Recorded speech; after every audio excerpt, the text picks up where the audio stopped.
Proceed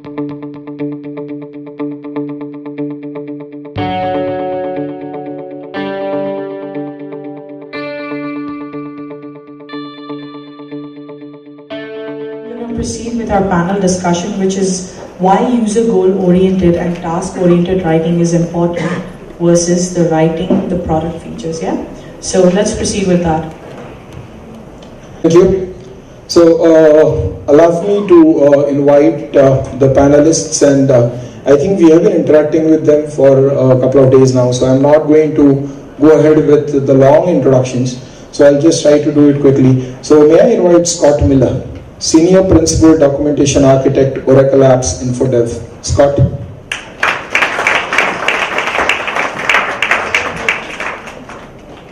Any preferred seat? All right. May I request Bob to come on board, please? Bob, Senior Principal Technical Editor, Oracle Apps InfoDev.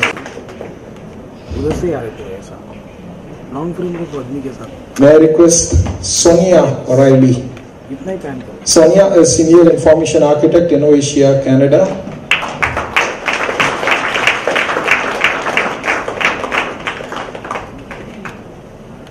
And of course, our own Paresh Naik, Senior Manager, Information Design and Development, BMC. Paresh.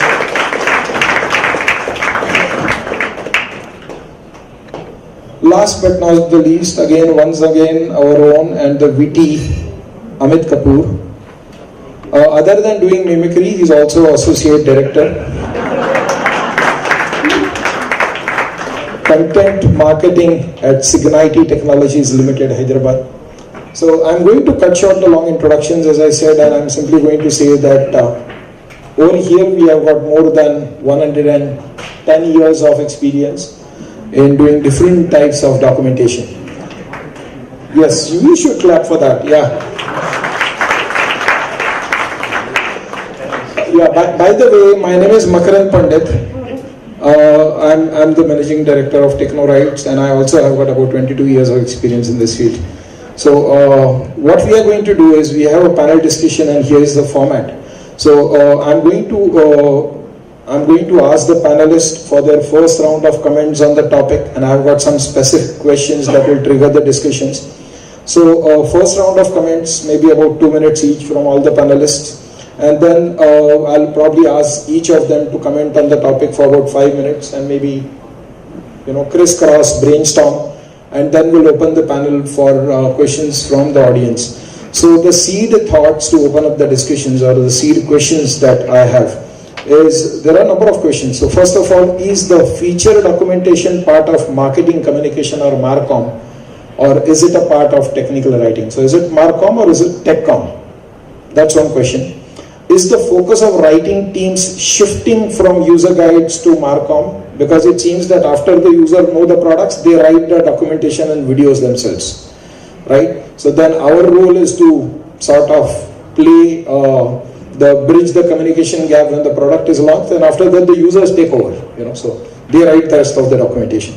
How much time does your team spend, right, on both these activities, maybe as a percentage, right? So how much percentage on MarCom or TechCom?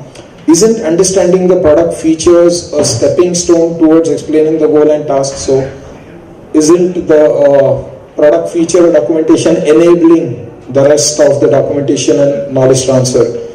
Are there any examples of separate documentation which purely describe features? And so on. So a few more questions which I'll probably pose after some time. So we'll start with you, Bob, your initial comments for 1 minute. I don't think that feature documentation is part of technical communication. I don't think that feature documentation is part of technical communication, because the people that we're writing our stuff for need to know how to use the product more than they need to know what the product does. Knowing what the product does is important. Okay. Okay. Knowing what the product does is important, but it fades into the background really quickly after you start using it, because I want to create a user account. I don't need to know that it creates a user account. Your turn. Well, Bob is on my right and he's always right. So, because I took that question as a rhetorical question, right? Is your user documentation more important, task-based than feature documentation? But then I thought a little more, and I realized it must not be a rhetorical question for such a long duration. So probably what you're asking is something changing now in our environment where MarCom becomes equally or more important? Right. And when I look at it from that perspective, I think one big change that has happened is most of the documentation is going online. And the customer's content journey doesn't start after they purchase the documentation, after they purchase the product. A lot of times customers look at the online documentation to even make purchase decisions. So you write to enable a task completion, but you also write to understand, you also write to enable that purchase decision. Obviously, there are separate departments like marketing communication who do that well. But we need to be aware that there is that context as well. There is that consumption pattern for our content as well. And I think with that, then it doesn't become a black and white compartmentalization of, I'm going to focus only on how to use, and there is another department which still focuses on why you should select our product compared to competitor's product. It may be so in a large organization, but a lot of smaller organizations would need to think about both. That's my take on it. Okay, sure. Bob, Scott. Right. About that, we always consider a sort of secondary audience to be the potential customer, especially when we're writing like a concept overview guide. But on the other hand, what we expect a customer to look at in terms of quality of the product is quality of the documentation. And if the documentation has gone totally overboard in marketing, that's not good documentation. So there's a balance. It has to be, we write to our customers, purchase the product, but we also consider it as a potential tool, and our marketing department tends to like that. Not related to that, in terms of like task analysis and user goals, I review a lot of stuff. That's part of my job. And I think my number one comment that I make is, why does the user want to do this? You're writing about a feature, single feature, and that's the thing that seems to get neglected the most. That, and the other thing I always say is I write a little "for example?" question mark, a nice concreteness to say, what's an example of using this feature? So what's an example, and then why is somebody interested? And to me, that's the basic part of task analysis. Thanks a lot, Scott. I would like to give kind of a different angle to this, maybe add on an element. What people still fail to realize and understand, per my understanding, is that technical writing or the content, the regular content that is being written for the products that are being launched, vis-a-vis the content marketing per se, right? So when the technical writers are writing content for the products, the features need to be defined properly. I mean, the content, whether it is a user guide or a deployment manual or any sort of guide or online help for that matter, they need to do a good job at defining all the features that are there in the product. Based on this particular angle, I think it is where the marketing content team takes up the quick gist of the main features that are being provided for the product, and then in turn creates those features into different white papers or blogs, or even puts it up accordingly on the website. So both aspects are very important for any product to be successful, is what is my understanding. Sonia? I'm probably going to be repeating some of what you've just heard. Okay. So when it comes to defining the product features and really understanding, the benefits, the value, why would I purchase this product or solution?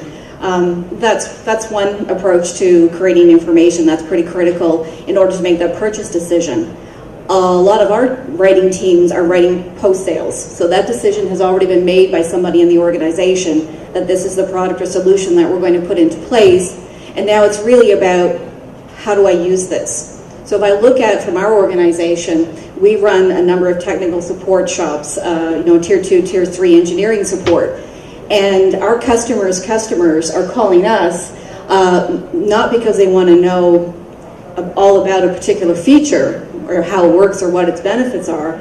They're really all about, okay, I'm in the middle of doing this upgrade and it's not working.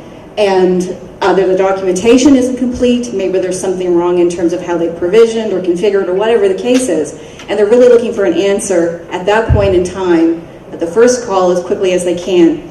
And so I think that's a really good perspective from that if we're customer advocates in the role that we have here, it's really about how do you answer those questions and how you take that information and continually improve the documentation that supports that product.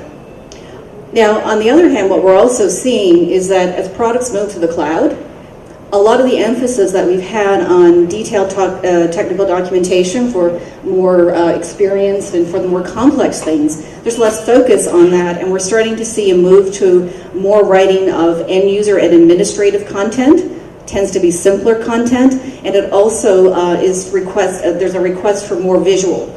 So starting to move, video, for example, into supplement or replace in some cases some documentation, and that's where you start to see now some of the lines blurring. Can you create something in the technical documentation team or communication team that could then be leveraged by Marcom and vice versa? So we're starting to see some blurring of the lines there with some of our customers. All right. Well. Twas brillig and his slitty toes did gyre and gimble in the wave. I want to make sure that we're using the terms the right way. So when I'm talking about marketing communications, I want to talk about the material that goes out to prospective customers, to talk about all the features and the wonderful things that this product can do. And when I talk about technical communication, I want to talk about the material that we create, that most of us create, to enable our users, our customers, to use that thing that somebody else bought. And I think that's what Scott was pointing out, that we're talking to two different audiences. The person that's using the product is not, almost certainly not the person, never, that's okay too, iPhones, Yeah. but is not the person that made the marketing decision to plunk down $6.5 million on X number of seats of whatever it is. So the marketing communications material whets the appetite of the company that we're trying to go after and says it can do all these wonderful things. Well, I used to work in a department that did the marketing communications and the technical communications. And the technical people, would go back to the marketing people and say, you said the product does this. I don't, who do we go to find out how it does that? Either deliver on the promise of your headings. So yeah, your turn. No, I agree. If that didn't come across. No, and just to add a twist to that, I mean, from producer's perspective, we are very clear that there is a different audience here, and I'm responsible for this, and marketing has a different audience, and they're responsible for this. But turn it around and see from the consumer's perspective. How do they find it? They just Google it, right? They end up on this or that. Either we need to make a clear distinction in our content, right?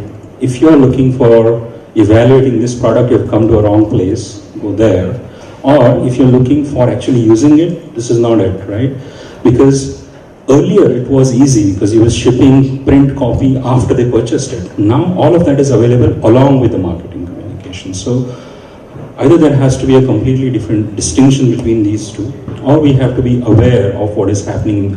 For example, in the company that I work for, we started a practice of having a collaboration call with the marketing head of that particular product line to understand what is their campaign line for that particular launch, right? What are the 3-4 buzzwords that you're going to use in your campaign? Because that's what they bought it for. And if they don't find that in our documentation, because I might call it as a procedure or a task, but they are selling it as some higher level capability.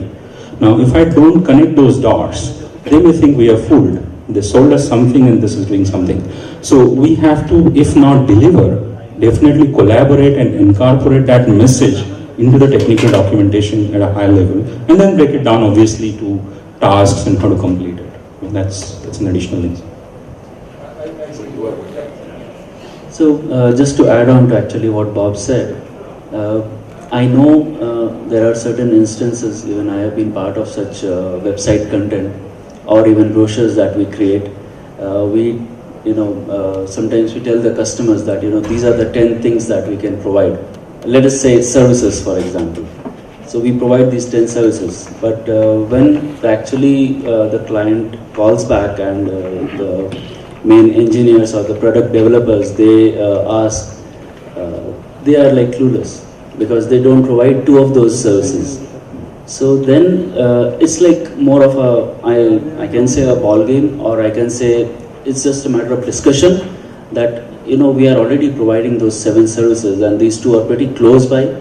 So is it a possibility that we can, get this contract or get this client just by, saying that we do it and really provide those services as the contract goes by? So. Okay, so that's not fulfilling the promise. All right. Yeah. So I will try. That's bad marketing communication, really, right? But probably it happens all the time, everywhere. I mean, a lot of times it's already sold, and then the engineering department gets a command like we have to deliver it by this date, right? I'm going to turn this question around. And so we talked about, Bob mentioned that the audience is different, right? A person who reads the manual is different. A person who reads the marketing collaterals and makes the buying purchase decision is different. Now, should the person writing be also be different? And a number of times, and we have discussed this over and over again through all these years in conferences, that if you are the tech writer, you have to know the product, right? Now, should we say that if you are the tech writer, you should know business? Should we say if you are the Marcom writer, you should know the market? Should we say if you are the tech writer, you should know your entire company's area, business, verticals, everything? Is that required? Can a tech writer be really called to do Marcom, or you think that it should be a separate person? And Bob, I know you have been in Marcom for a long time, so. Okay, in my organization, they were different people, but they collaborated. So Paul, who wrote the marketing material, collaborated with the marketing people and figured out how they were going to sell, what phrases they were going to use to sell a product, what features they had to have in there to make whatever bank we were talking to buy this product. Now, I'm not going to tell that story. Paul then worked with Pat, who wrote the technical document. I'll tell that story if I need to. Who worked with Pat to write the user manuals for how to do the things that we told them that the product would actually do, which is what everybody here has been saying. Deliver on the promise of the heading. If you save and create user accounts, one of the things that you better have in your documentation early on is this is how you create a user account. The banking product did currency conversion. It converted $1. This is, if you people were born after 1990, don't listen to me. This is $1 is equal to like 0.75 English pounds and 4 marks and 17 francs, and $1 is equal to 1,341 Italian lira. Made me immediately want to go to the bank that had bought this product and buy a lot of lira, right? And then go to a different bank and convert them back. Or maybe the conversion was the wrong. No, the conversion was the wrong way. $1 is 0.00431 lira, so I could make myself rich really quick. But anyway, figure out what the product is supposed to do, and then write your technical documentation, or tell the technical documentation guy what the thing is supposed to do. Paul's experience was in writing convincing material that would gild the product, make it really attractive. He would write wonderful words. He would tell great stories about the product. It would just flow. It would be really, really good stuff. Pat's work was press this button, select this feature, do this, go home. Your work is done. So no, there are different skill sets, and a marketing writer has to have a more literary bent. A technical writer has to be more black and white, not flowery, because as Scott said, a lot of our current documentation is replete with marketing stuff and how wonderful the product is, and the guy using it doesn't care. I just want to create a user account. Scott, you want to say something about that? Yeah. Oh yeah. Well, in that in particular, Oracle buys a lot of companies. Who knows? Your company might be bought next.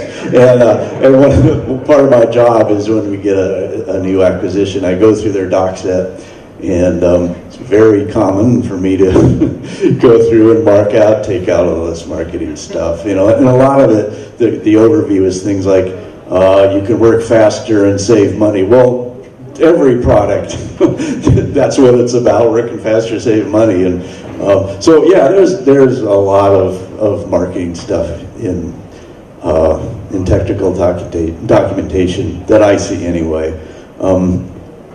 The other skill, I think the more flowery language, I think the marketing people, there are some common things that they talk about that technical people don't, and there are things like pain points and marketing trends and comparison to maybe other products. We're not going to talk about that.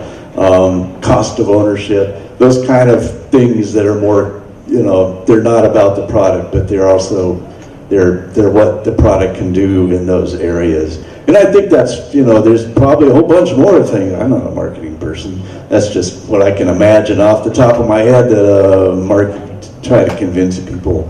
Those kind of topics that we don't really deal with, I think.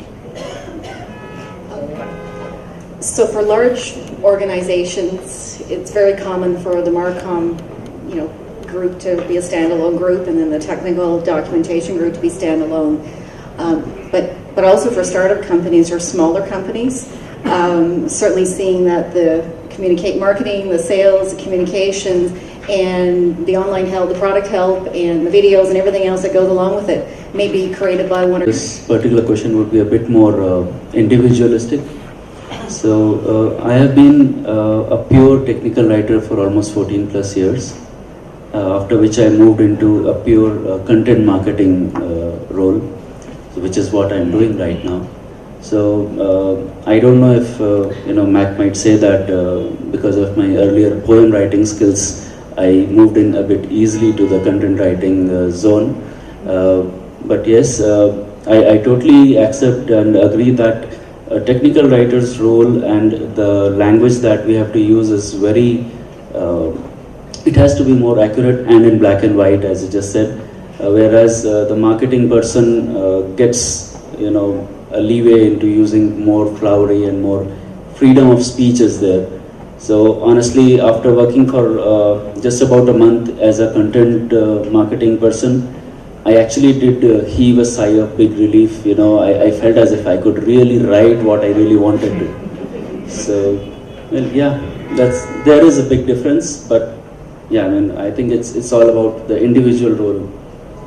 And there have been several sessions over the last 2 days that talked about the difference between subjective wording and objective wording. And I think the marketing communications, the web writers can be more subjective, because all you need to do is get the customer interested. And if you use the right word, if you use strawberry the right way, and they start thinking, oh my God, this tastes wonderful. Right? The technical writer can't write strawberry. The technical writer has got to write PMS 375 or whatever that color red is, right? It's like... So I think mostly the panel agrees that it's a separate skill. Not having the skill to write Marcom, does that endanger a job of a technical writer? Yes, sir. Endanger? Yes. Can a tech writer either today or maybe in next 5 years lose his job because he's not able to write the marketing collaterals? And because you need to outsource it or give it to somebody else? So yes or no? No.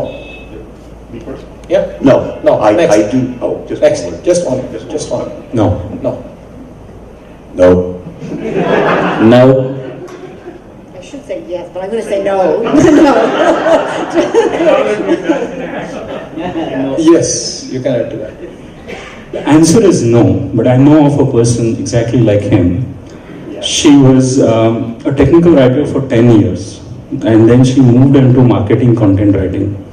And I met her after that, and she said, I was so bored of doing that, click the blue button, the blue screen appears, do the blue task, and click submit. I'm never going to go back to that. So yes, your job is not going to be redundant, but that's a more interesting option as well, right? And I met somebody in this conference who was an instructional designer, and I said, how come you're in this conference? And she said, I want to do technical writing as well. So I said, and then I asked, so do you want to shift into technical writing? She said, no, I'm looking for a place where I can do both. I love that as well as this. Probably. Say, do I get a fees commission? So maybe this also is a good combination to have to keep your job interesting as well as have a sense of. So I'm going to hand over to Sonia because I think she was tempted to say yes. No, I wasn't. I'm only tempted to say to be different. Okay. So Sonia, I know there's a lot of knowledge management being done at Innovatia. So other than technical writing, what else would you put in knowledge management? Is Marcom a part of knowledge management? Are users really looking at something like online help, click this, click that, or they are intelligent to make that out on their own? What do you define as knowledge? Knowledge management? Is it only tech writing or something? No, we take a pretty broad view. I think if I imagine myself as a marketing writer, I can see myself getting restricted, very restricted in a different way, and that would be have to be really accurate about how I position the product and the features. And I can imagine somebody getting pretty angry about something that I didn't get right. I don't know if that answers your question, but I think it's just going to be it would be a different discipline that you'd have a whole bunch of restrictions. In addition to, of course, having to be just as restricted and accurate about the technology. There are sort of legal things about about documentation representing the product, and that better be the product that you've sold. So to me, it almost seems restricted in two different ways. Maybe the double the difficulty. Paresh, any comments on the romance with the language?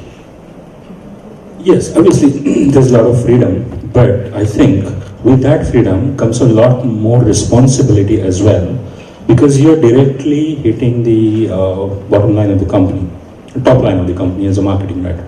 Because your key result area would be how many conversions happen because of your content, how many new customers really end up clicking purchase, right, after reading this.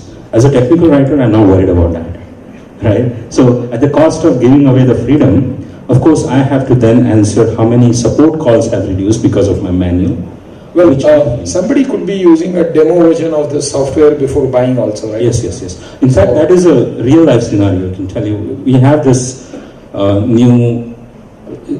not new really, but it's a see, try, buy cycle, right? Because of the cloud applications, you have an easy subscription, and it's not really an enterprise sell for mid-market products. Somebody can just swipe the credit card and buy the product online, a subscription for a year.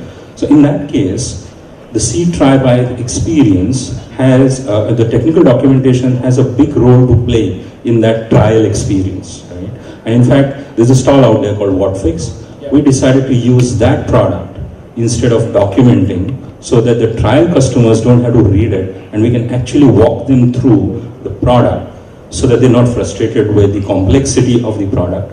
Once they buy it, then we'll give them the documentation with additional complexity. But you have to think about making the user journey very simple in that trial period, and that is not marketing. That is done by us in technical writing department, because that is How fast does it get to 100 kilometers an hour? 9.9 seconds. Because if it got there any quicker, if it got there in 9 seconds, it would say 9 seconds. So it's not lying. It's marketing communications. It's telling people that your car will get there under 10 seconds. 9.9? Well, that's kind of fudgy. And there'll also be a little asterisk. in closed conditions with Michael Schumacher at the wheel, okay? Basically, you, Manoj, will never get it there under 10 seconds, but the car can do it. Okay, number 2, big sign on a store. Savings up to 50%. Okay? Everything is 10% except this one item, which is 50%. But nobody ever thinks that.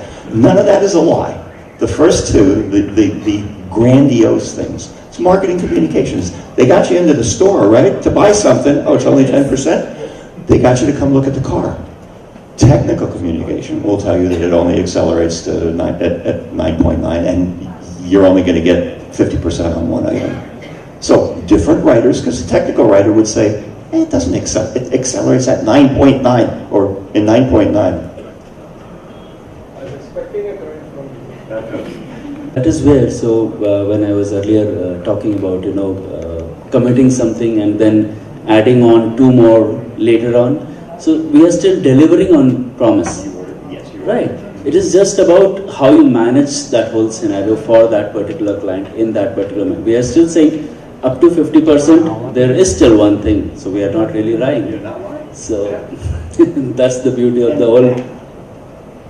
And as you said, that's the beauty. That's what the marketing communications writer has to be able to do. Has to get you into the store, has to get you to call the sales rep to to at least ask questions about the product. Because then the sales rep can close the deal. That's not my job. My job is to make you want to talk to a sales rep.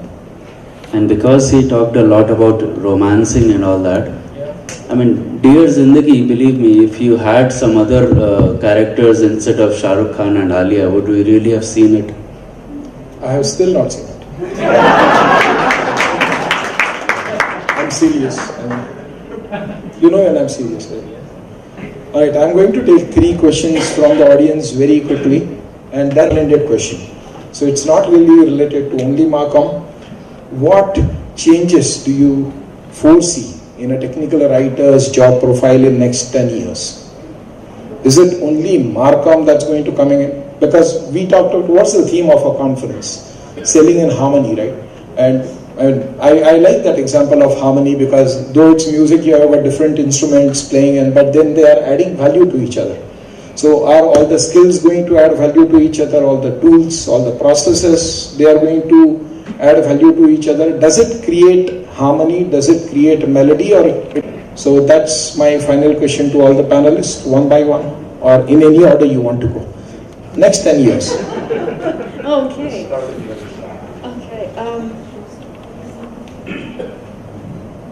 So we're already seeing today with our clients. Quick example, as students in our schools, in most of our exams we have already written a lot of essays, right? We have also faced questions related to précis writing. From my understanding, the way I see it, technical writing is more of an essay writing, whereas content marketing relates more to the précis writing part of it. Why? Because, as a technical writer, we have to really go and explain in depth what each part, what each process, or it might do to really, for the product to really work, right? Whereas as content marketers, we have to be limited in terms of, just talking about the main highlights of a product. Now, coming back to your question, any writer, I'll use our theme here today, needs to sail in harmony.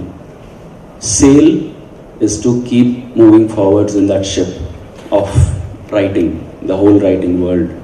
Harmony is to adjust yourself with whatever kind of content is coming your way. I am not saying that technical writing will, go away as a profession, or that content marketing will totally overtake it. But then writers today need to be open to try out newer ways of writing. I really want to encourage every writer today to try blogging, at least even if it is once in 2 months or 3 months, but they should blog, they should experiment themselves how they can really express themselves, because you never know when it can really come in handy. So both fields are important and both are going to stay. Okay, quick question. So you mentioned about blog. Would you read a candidate's blog before hiring him if the link is given? Yes, for sure. Okay, so changes in the next 10 years. Well, I think we'll get better at writing, because we sure have in the last 25. You know, when I was talking about earlier the terrible help systems we used to write, we had no idea what we were doing, but we learned. And I think that's the thing that will not change, is just the ability to explain things. That's timeless. Technology will come along and throw some hurdles at us. I think software really messed up the tech writing industry. I think before that, you know, if you had to write a manual, you know, here's your Canon technical manual, how to shoot it, how to clean it, we knew exactly what people were going to do with it.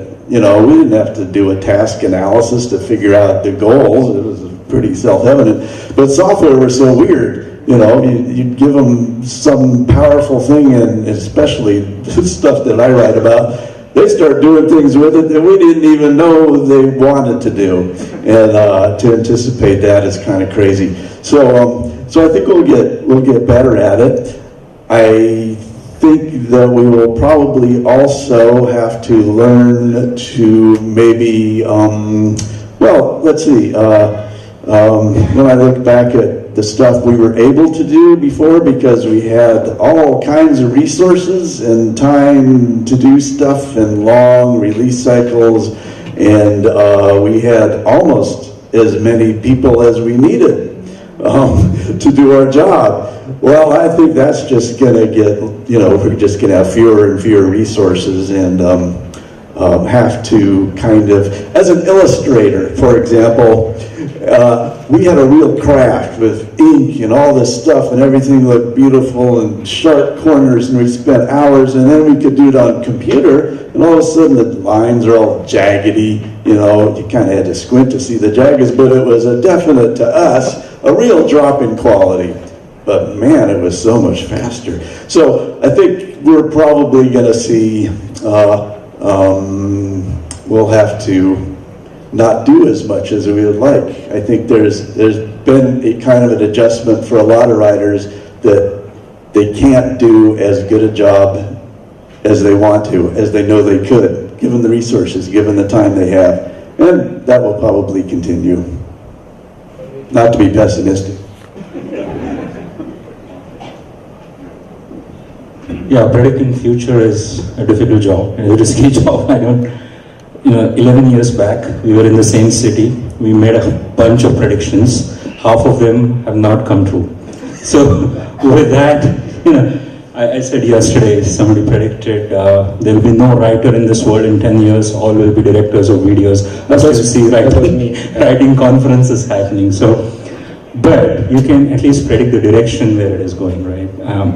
Some of the things will not change, like the empathy with the user is going to be the core skill of a technical writer, or whatever that title would be. I think the scope of what we think our responsibility is also going to change. We now think, once they buy it, this is what my responsibility is to get the product working for them. But we will, I call it as an information experience. The entire information experience with the product is going to be the technical writer's responsibility, which doesn't start with the first page of the manual. It starts with the user experience on the UI, with the experience with the information when they buy it, with the experience of the information in the knowledge base, when the support call, and all the touch points where you consume information related to products is something that the technical writers can influence today. Probably tomorrow they will start owning that entire thing. There are silos now in organizations for all of these. I definitely see rapidly those merging, and we could play and choose whatever role we want to, or we are in a position to own that entire experience and bring all these pieces together. We will not have to do together. So you think I can go out and say that, guys, I'm interested in integration? We can say, this marketing writer needs to write it this way, this UI designer needs to use this term, and this is what I'm going to use in my manual. And I'm kind of the program manager for that entire content experience. Is an opportunity for the technical, because that is a vacancy. Nobody's looking at the end-to-end picture. Everybody's worried about their silos, and there is room at the top. We can jump there and fill that gap, but not necessarily do all of it. So you think it's moving up the ladder? Yes, definitely. Yes. Okay. Bob? I've been doing this for 40 years, and that's astounding. And I'm going to say that nothing is going to change in the next 10. Nothing is going to Nothing change. is going to change except the medium in which we communicate our information. We used to communicate it. I still remember cuneiform. Right? That was a joke. The media that we use to communicate our information is going to change. That's going to evolve. I was also there during the desktop revolution, and people were looking for people. Employers were looking for people who knew Illustrator and Photoshop and QuarkXPress and PageMaker and FrameMaker. Sorry, FrameMaker didn't exist then. And all this freehand and Word. Oh, and PowerPoint or whatever it was called. You're never going to find anything like that. But everybody thought it was cool. And then slowly but surely people started to specialize it. And people got really good at Photoshop. And they worked with people who were really good at Illustrator. And they worked together with people who were really good at QuarkXPress. And they made a really, really good thing instead of the Christmas flyer with 47 fonts and 6 colors. Right? Illegible stuff. So the media will change. The expertise of the people, of the people doing the communication will change and it will refine, but you will still have to write well. You will still have to write concise, correct, accurate information. You will still have to know what your audience is going to do with the tool that your company just sold them. So rather than tell them what the file menu does, to talk about something that Scott did in the keynote speech, instead of telling them what the file menu does, tell them how to create a letter, tell them how to draw a picture, or tell them how to do a vector diagram instead of a raster, and talk to them about color and how you add the three of them together and it turns out white, and over here it turns out black. Wait a second. People will need to have more experience, but they're still communicating. And though you might be able to write and you might be able to draw and you might never be able to draw and you might never be able to write, I'm sorry, I shouldn't be pointing at you. Together, the collaboration that several of the seminars have talked about was going to be really important. It might even be more important in 10 years than it is now, but nothing's going to change. We're still going to have to communicate. We're still going to have to get our customers to buy our products. The way we do it is going to be different. The products that we're selling are going to be different, but it's the same old stuff. Wow.